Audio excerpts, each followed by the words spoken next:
Alright, I wanted to shoot a video on my 2023 Ford F250 XLT.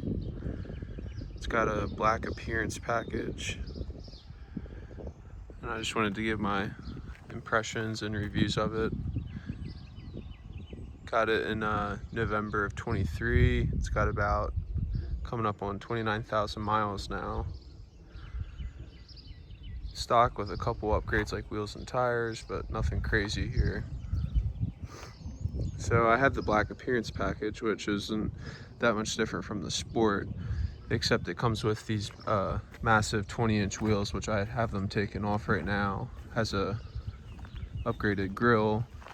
It's a little different than the Sport. The Sport's got like a hex comb style grille. This one's got kind of floating little lines in it. I'm a fan of both, but what it came down to was timing and getting one of these trucks that didn't have some of the recall issues, which I guess we could start there.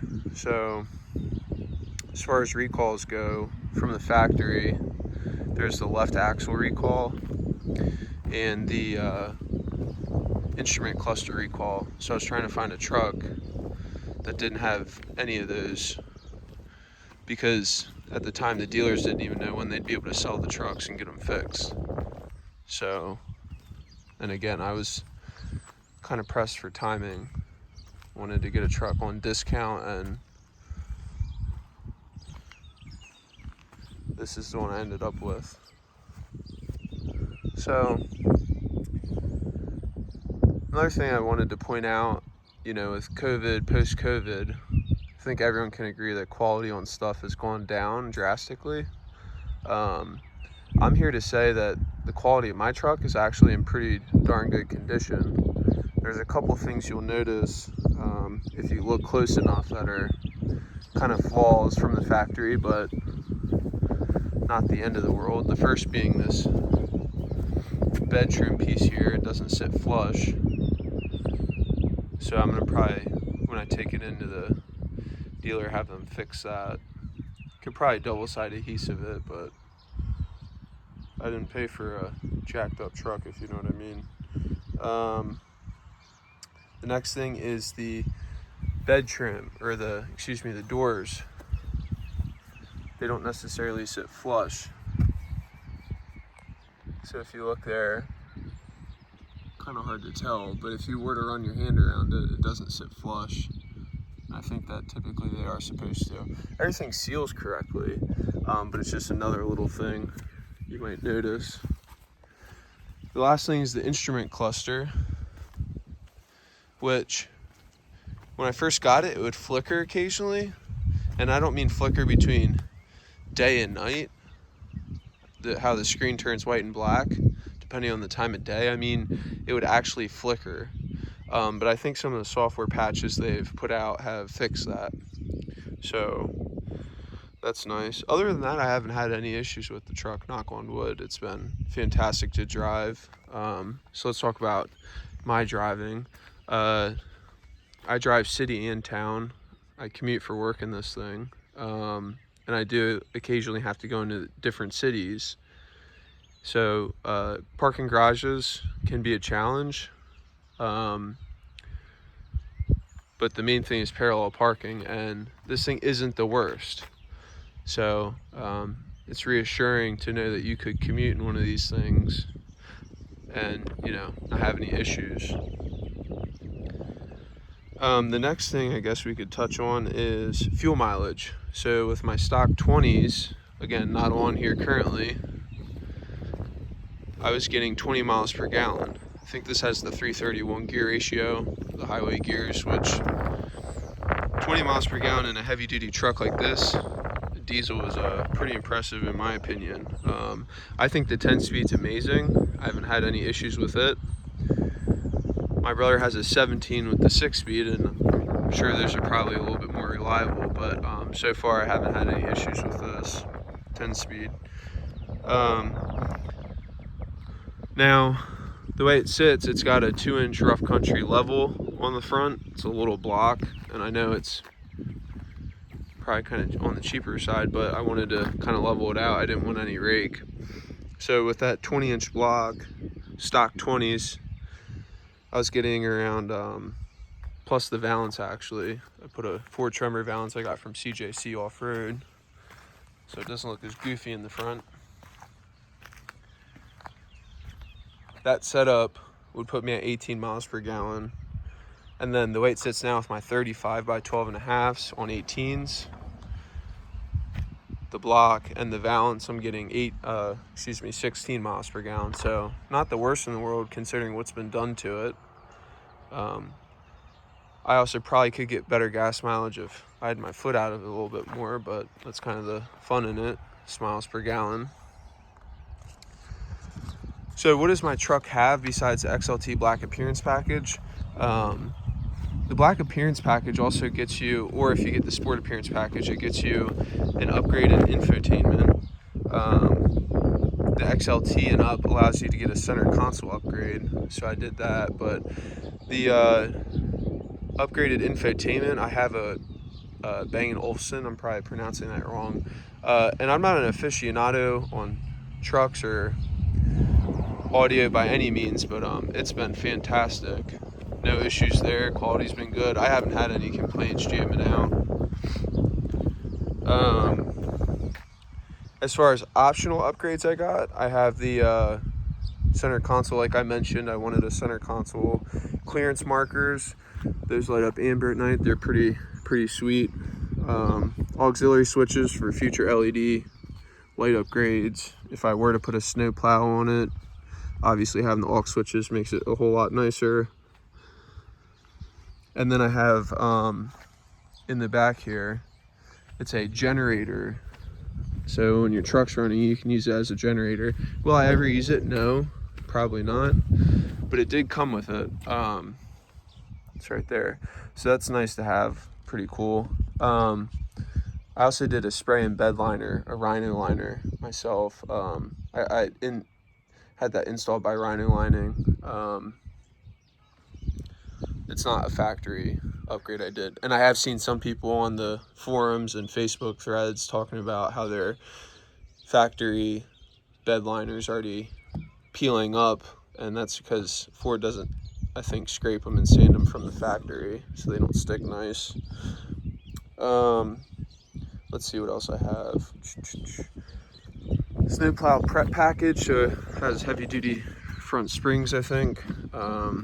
I also have the FX4 package, and when you get a black appearance, it's the decals are blacked out, which is nicer than the red or yellow ones they sometimes come with. The FX4 is just upgraded shocks and skid plates, so that's nice for off-roading means. Let's see what else I've done. I did the, like I said, the Tremor valance. And then the only other exterior upgrade I did was the RecGen trophy style mud flaps. No complaints there. My wheels still probably offset a little bit more than the mud flaps, but still, they look pretty nice. They won't kick up rocks as much. So that's what the 35 by 12.5 gives you. It's got a little bit of stance, a little bit of poke out. And then on the inside, we could start talking about the inside. Oh, another thing is this has the LEDs on it, fog lights and front headlights. Now they're not going to be what you get on the Lariat or Platinum. I think those get or the Platinum are limited, but those LEDs, these are very bright. So I like that that's upgraded from the XL or the base XLT. But on the inside,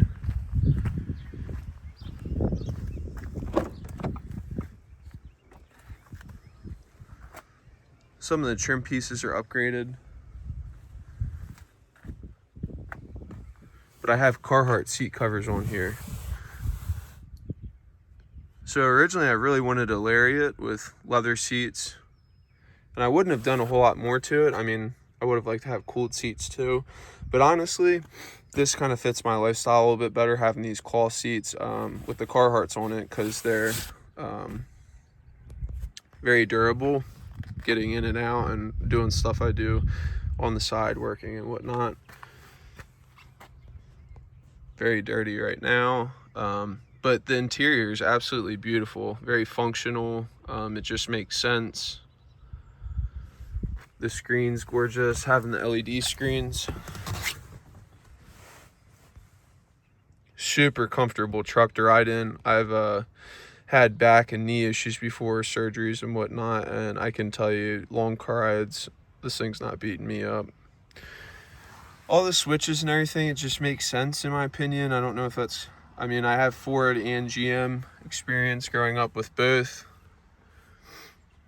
but it's just an absolutely amazing truck. It's got the camera, Jake brake stuff here, exhaust brake. I like how, even though it's an XLT, you have some of these nicer touches on here.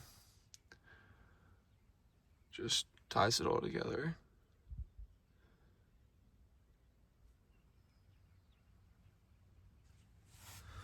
And obviously the back, plenty of space in the back here. I currently have a dog bed set up in here.